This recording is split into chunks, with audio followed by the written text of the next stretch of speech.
Channel இன்னைக்கு நம்ம சாந்தியாச்சி சமையலில் பார்க்க போகிறது வெள்ளை பூசணிக்காய் கடையல். அதுக்கு வெள்ளை பூசணிக்காய் எடுத்து இந்த மாதிரி கியூப்ஸாக கட் பண்ணி வச்சுருக்கேன், சின்னதாக கட் பண்ணி வச்சுருக்கேன். அப்புறம் தக்காளி, பெரிய தக்காளி, ஒரு தக்காளி பெருசாக நறுக்கி வச்சுருக்கேன். அந்த மாதிரி ஒரு பெரிய வெங்காயம் நறுக்கி வச்சுருக்கேன். அப்புறம் காஷ்மீர் மிளகாய் தூள் எடுத்து வச்சுருக்கேன், மல்லித்தூள், சீரகத்தூள், மஞ்சத்தூள், அப்புறம் பெருங்காயத்தூள், உப்பு தேவையான அளவு, கடுகு, வெந்தயம் தாளிக்கிறதுக்கு எடுத்து வச்சுருக்கேன், வெள்ளை கட்டி கொஞ்சோண்டு எடுத்து வச்சுருக்கேன், அப்புறம் கருவேப்பிலை கொஞ்சம், அப்புறம் வந்துட்டு கரம் மசாலா கொஞ்சம், தேங்காய் எண்ணெய். வாங்க இப்போ வீடியோக்குள்ளே போகலாம். இப்போ தேங்காய் எண்ணெய் ஊற்றிருக்கேன், தேங்காய் எண்ணெய் நல்லா காஞ்சிருச்சு.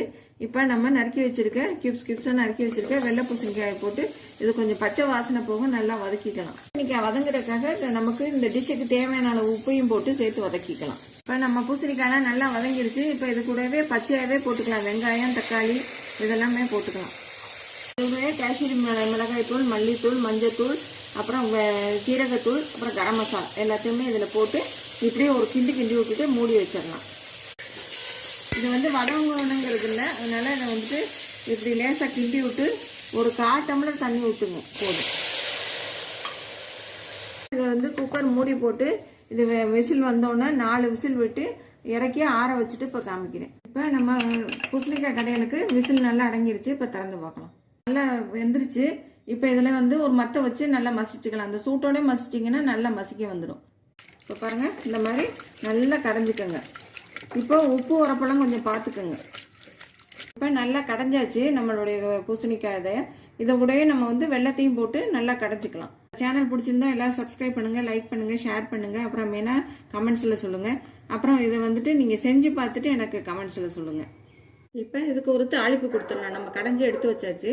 இப்போ இதுக்கு தேங்காய் எண்ணெய் காய வச்சுருக்கேன். இப்போ இதில் கடுகு, வெந்தயம் போட்டு தாளிச்சிக்கலாம். அது கூட கருவேப்பிலை, அப்புறம் பெருங்காயம்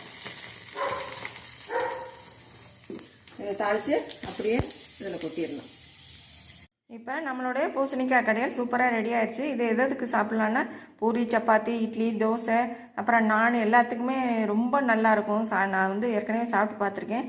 அதை செஞ்சு பார்த்துட்டு தான் இப்போ உங்களுக்கு வீடியோ போட்டிருக்கேன். கேப்ப தோசை, கோதுமை தோசை எல்லாத்துக்குமே தொட்டு சாப்பிட்லாம். எல்லோரும் செஞ்சு பார்த்துட்டு கமெண்ட்ஸில் சொல்லுங்கள், லைக் பண்ணுங்கள், ஷேர் பண்ணுங்கள், மெயினாக கமெண்ட்ஸில் சொல்லுங்கள். அப்புறம் பிடிச்சிருந்தா என்னோடய சேனல் பிடிச்சிருந்தா சப்ஸ்கிரைப் பண்ணாதவங்களாம் சப்ஸ்கிரைப் பண்ணுங்கள். தேங்க்யூ. இது தேவையான பொருட்கள்லாம் நான் டிஸ்கிரிப்ஷன் பாக்ஸில் கொடுத்துருவேன். ஏற்கனவே சொல்லிடுவேன், இருந்தாலும் டிஸ்கிரிப்ஷன் பாக்ஸில் கொடுத்துருவேன். நீங்கள் அதை பார்த்து எடுத்து வச்சுக்கலாம். இப்போ இதை செஞ்சு பார்த்துட்டு எனக்கு கமெண்ட்ஸில் சொல்லுங்கள். தேங்க்யூ.